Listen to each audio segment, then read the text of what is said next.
आला हजरत की जब पालकी चलती तो आप उसके अंदर जब तशरीफ फरमा होते तो पालकी के अंदर जब आप होते तो आपको उठाकर आपके खादिम आपके साथ मोहब्बत करने वाले उठाकर लेकर जाते। तो आपकी पालकी को उठाकर लेकर जाने वाले जब चलते तो आप क्या महसूस करते हैं कि आपकी पालकी उठाने वालों में से कोई सैयद ज़्यादा भी है। तो आपने महसूस किया, जब आपने महसूस किया तो ऐसे किया जैसे हमें भी करना चाहिए। आपने क्या किया, आपने कहा जरा रुक जाओ मेरे दोस्तों। आपने रुकवाया और रुकवा कर कहा रखो पालकी नीचे। कहा तुम में से कोई सैयद ज़्यादा है। तो अब वो सैयद ज़्यादा बोलता नहीं है। सैयद ज़्यादा होते ही ऐसे हैं जो अपने आप को लोगों के सामने जब पेश करते हैं तो आजिज़ाना रूह लेकर आते हैं। एक इसका वाक़या आपको महमूद गज़नी का भी मालूम होगा। अय्याज भी सैयद था। बड़े अरसे बाद अपने बादशाह को पता चला कि ये वजीर जो है ये सैयद है। तो देखिए मेरे करीम लजपाल नबी के दीवानों, हुआ क्या कि आपने पालकी नीचे रखवाई और पालकी नीचे रखवा कर कहा तुम में से सैयद ज़्यादा कौन है। अब बताता नहीं है सैयद ज़्यादा, तो आप फिर बताते हैं, फिर फरमाते हैं, फिर पूछते हैं, फिर आखिरकार पूछते पूछते क्या हुआ कि सैयद ज़्यादा बोल पड़ा, कहता है कि मैं हजूर की आल से हूँ।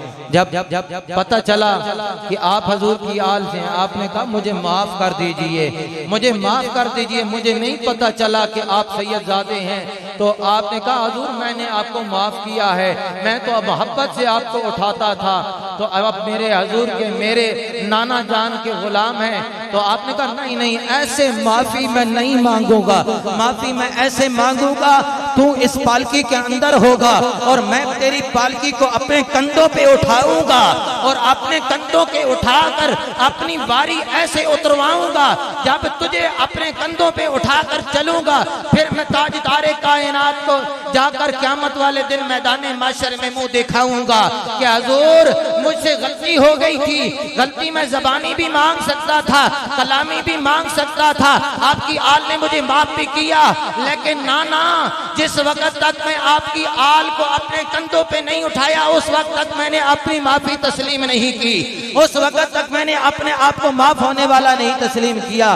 तो आपने कंधों पे उठाकर सफर चलते हैं, चल कर जब जाते हैं तो फिर कहते हैं अब इसके बाद मेरी पालकी को ऐ मेरी नाना जान मेरे करीम लजपाल की आल में होने वाले ऐ सैयद ज़ादे, अब इसके बाद मेरी पालकी को ये इस तरह न उठाना, मुझे गुनाहगार न करना। कल क़यामत वाले दिन कहीं ऐसा न हो मेरा ताजदार मुझे कहे कि ऐ आला हजरत, ऐ बरेली के ताजदार, तू क्या मेरी आल के कंधों के ऊपर उठने के लिए आया था? तुझे दुनिया में हमने इसलिए भेजा था, इसलिए पैदा किया था कि तू मेरी आल के कंधों के ऊपर सवारियां करे, तो मैं इसलिए शर्मिंदा हूँ। तो आओ हजूर की आल से प्यार करना है तो ऐसे करो जैसे हमारे बुजुर्गों ने किया है। हमारे बुजुर्गों ने प्यार करके बताया है कि प्यार अगर करना है तो आले रसूल से ऐसे करो, ऐसे करो। सोचना नहीं है ये आले रसूल से प्यार हमने किया है।